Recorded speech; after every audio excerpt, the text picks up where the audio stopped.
Hi everyone, it's June, and it being June made me want to send a video to everyone. June is Pride Month. It is a month of recognition, remembrance, encouragement, and identification for people in the LGBTQ plus community. It's also a month that includes a national holiday called Juneteenth. If you're not familiar with what Juneteenth is the remembrance and celebration of the Emancipation Proclamation, the day that gave freedom to people of African American descent in this country. I'm not African American that I know of, haven't gotten my 23andMe in yet, but my family's not of African descent that I know of, and I'm not a person in the LGBTQ plus community personally. What I am is an ally.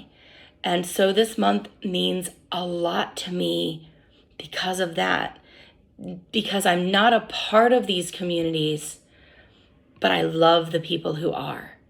And so it is so important to me that we have these times of identification, remembrance, and encouragement. You're probably thinking now, what on earth does that have to do with diabetes? This is on a diabetes platform. You're a diabetes educator and you're a voice for people with type 1. The two are so intimately and inseparably linked for me. As a person with type 1 diabetes, I have to face certain struggles in life that other people just don't have to struggle with. They don't have to live with it. They don't have to give it the time of day, the energy. They aren't identified by a piece of technology on their belt or their arm. They don't have to wear an identification bracelet to let the world know about a status. They don't have to fight with insurance companies and pharmacies just for the right to be able to afford to stay alive.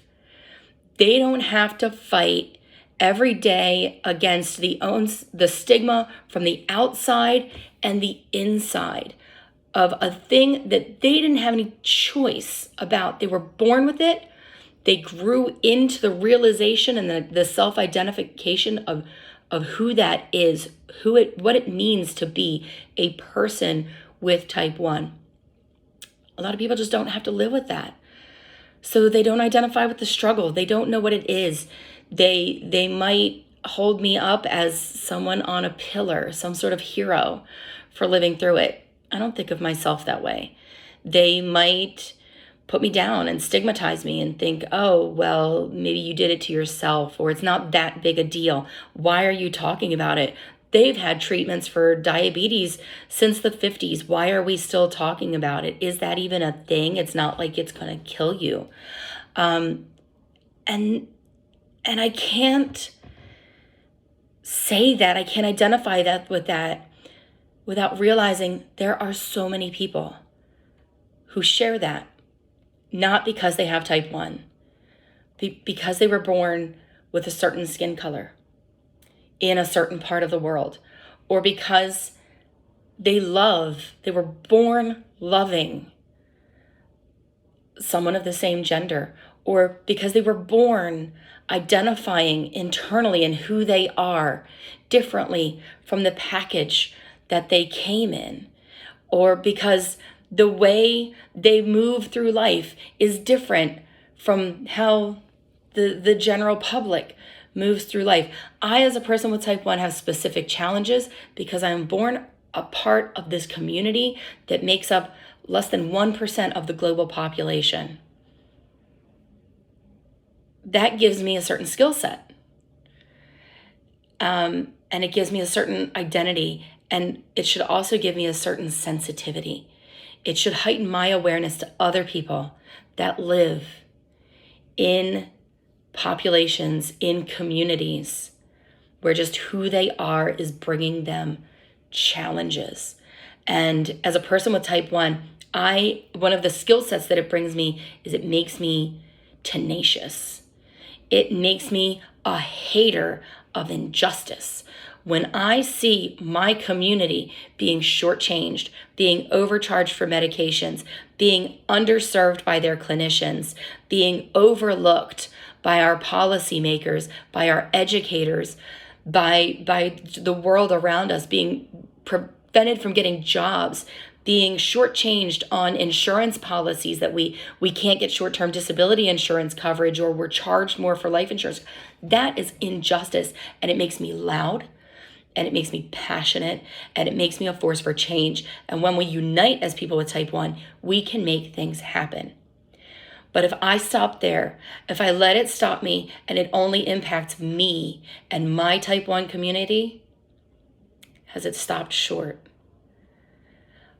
Am I looking for someone else? Am I looking for the other people who are shortchanged, who are abused, neglected, discounted, discredited, disenfranchised because who they are, something that they didn't choose, they didn't decide on, didn't wake up one day and decide to be? If I'm not taking that same passion and sharing it with them, if I'm not being an ally for them and using those skills that I've learned from diabetes and living my life as a person with type 1, if I'm not then spreading it and sharing it and reaching out to them, I'm shortchanging myself. I'm shortchanging the world around me. And in a way, all those forces that discredit and undercut me are winning, because I might be speaking up for one piece, but I'm not speaking up for every piece. And we're stronger together. I, as a single person with type 1 making a really loud noise, I'm not going to get very far against giant corporations and government policies. But when we come together, we make change. We make this world a better, more equitable, healthier place. And when we then unite with people of color, when we unite with other communities like the LGBTQ plus community, we can then make that voice even stronger for everybody. And justice is not a pie. The size of my slice doesn't make somebody else's slice smaller, and the size of their slice doesn't mean I go hungry. Justice is unlimited, and the more I get for me, the more I get for them, and the more I get for them, the more is coming back to me. So I want to encourage us as a type 1 community to use our skills. We are crazy smart people. We are crazy passionate people. Recognize people underserved in our own community. People of color are offered diabetes technologies at staggeringly reduced rate from people who are white, Caucasian, European. People of color die at 2.2 times the mortality rates from diabetes than the white community. That is unacceptable. That is absolutely unacceptable. When we look at our culture as people with type 1, look at our advertising. Hold our organizations and our manufacturers accountable. Are we seeing people of color? Are we seeing the LGBTQ community? Are we seeing representation of the real people in the world? Are we seeing access?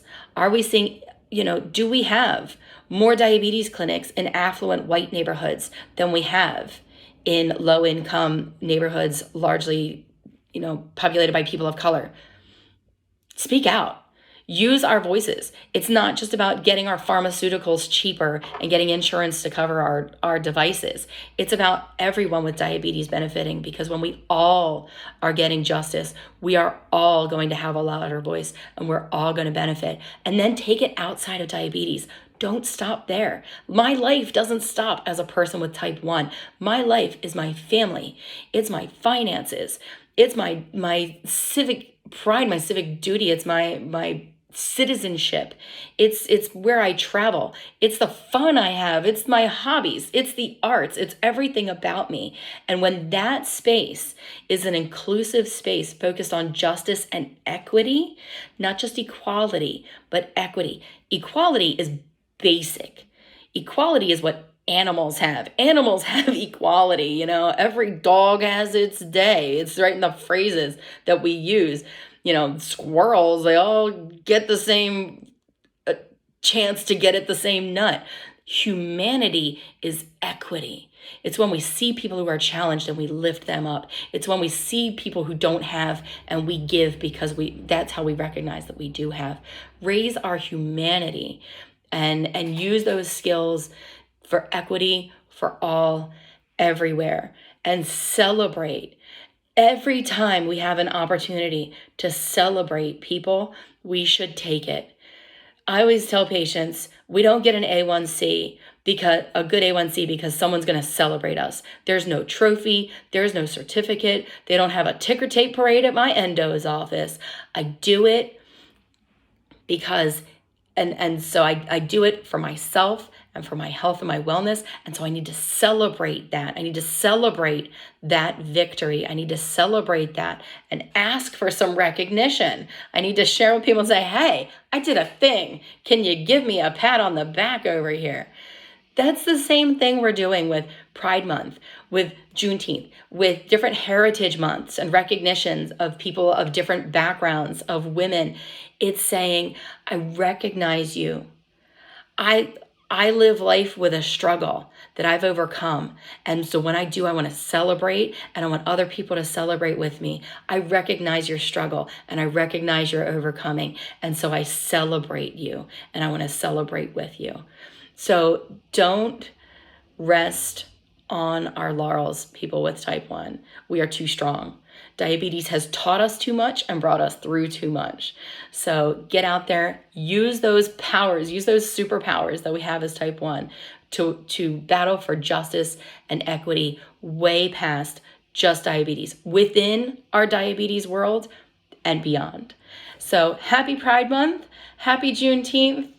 And I'll see you on IDS Connections if you're part of our IDS fam. If not, give us a shout and find out how you can be a part of IDS Connections, our twice monthly social webcast.